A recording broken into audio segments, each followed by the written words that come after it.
Bharatiya Janata party द्वारा बिजली पेयजल की समस्या को लेकर जामताड़ा जिले में पदयात्रा निकाली गई, रैली निकाली गई, जिसके मुख्य अतिथि बाबूलाल मरांडी जो सूबे के प्रथम मुख्यमंत्री रह चुके हैं।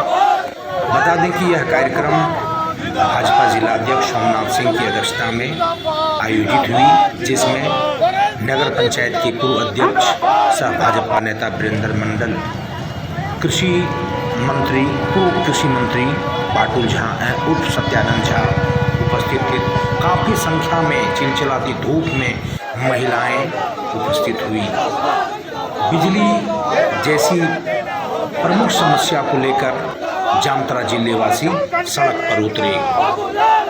हेमंत सोरेन की सरकार के खिलाफ में नारेबाजी लगाते हुए भाजपा नेतागण विरोध में आदरणीय बाबूलाल जोरदार विरोध प्रदर्शन होना है। उसी निमित्त भारतीय जनता युवा मोर्चा के द्वारा मां चंचला मंदिर चौक पर आदरणीय बाबूलाल मरांडी जी का स्वागत अभिनंदन करने के लिए हम सभी युवा मोर्चा के कार्यकर्ता यहाँ उपस्थित हैं।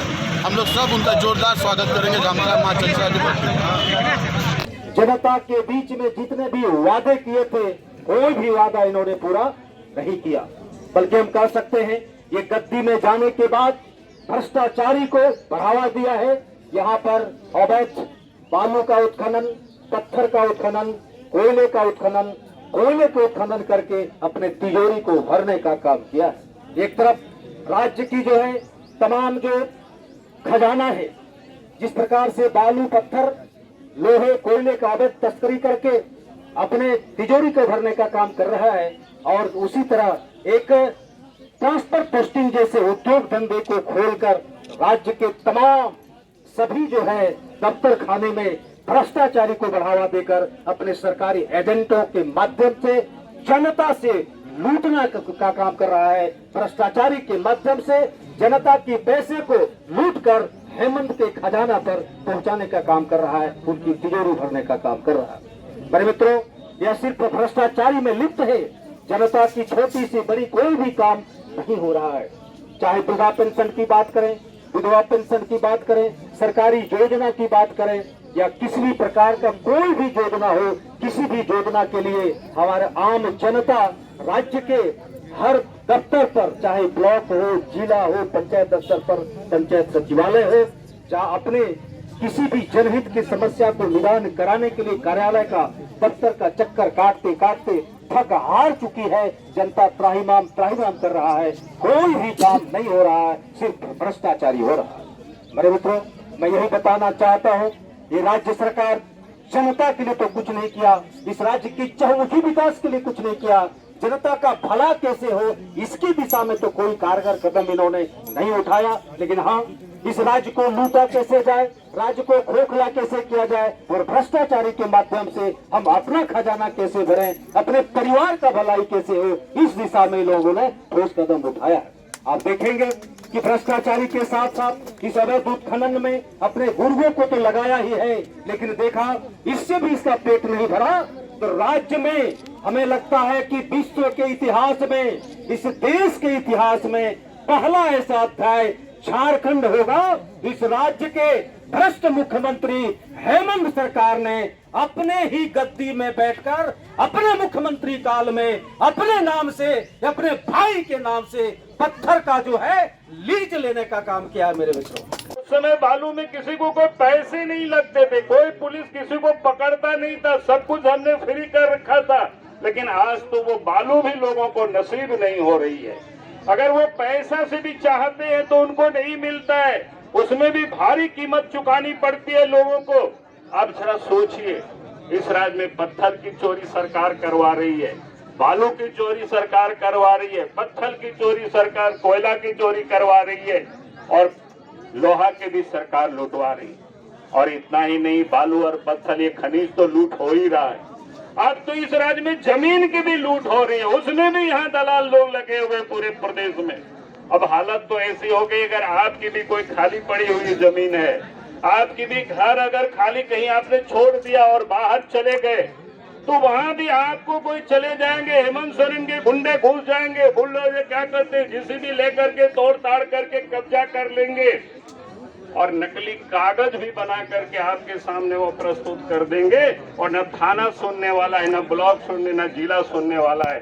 आप फरियाद करते रहिए। हालत ये है इस प्रदेश की।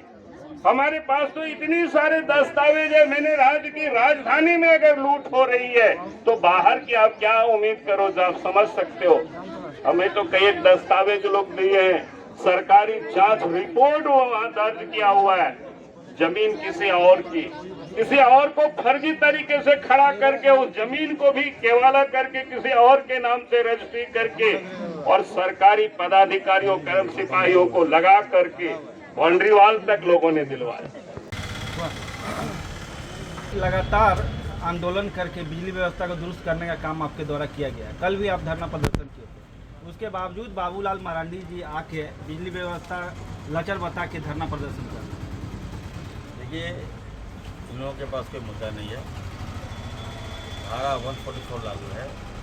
मैं जिला प्रशासन से कहूँगा कि पहले बाबूलाल जी और उनके जो नेता लोग थे, बिजली व्यवस्था जब मैंने सुधार दिया है, बिल्कुल ठीक है, तो आप यहाँ भी क्या दिखाना चाह रहे हैं भाई? बाबूलाल जी को कहना चाहता हूँ, जाइए अपना विधानसभा कहाँ राज धनवार जाइए, वहाँ पहले बिजली व्यवस्था सुधारिए ना अपना। वहाँ नहीं सुधार के वहाँ तो 2 घंटे बिजली नहीं मिल रहा है। चले आए जामतड़ा, या तो 22 घंटा बिजली मिल रहा है। कल से मैंने दे दिया है। और भाजपा को थूक के चाटने का आदत है क्या?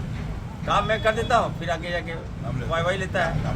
जनता समझ रही है, जनता देख रही है, करने वाला कौन है। बिजली व्यवस्था जब मैंने ठीक कर दिया तो आगे आप धरना दे रहे हैं। और बिजली व्यवस्था खराब की जिम्मेवार यदि कोई लोग है, ये भाजपा के लोग हैं। केंद्र की सरकार के कारण ही आज हमारे झारखंड में बिजली नहीं मिल रहा है।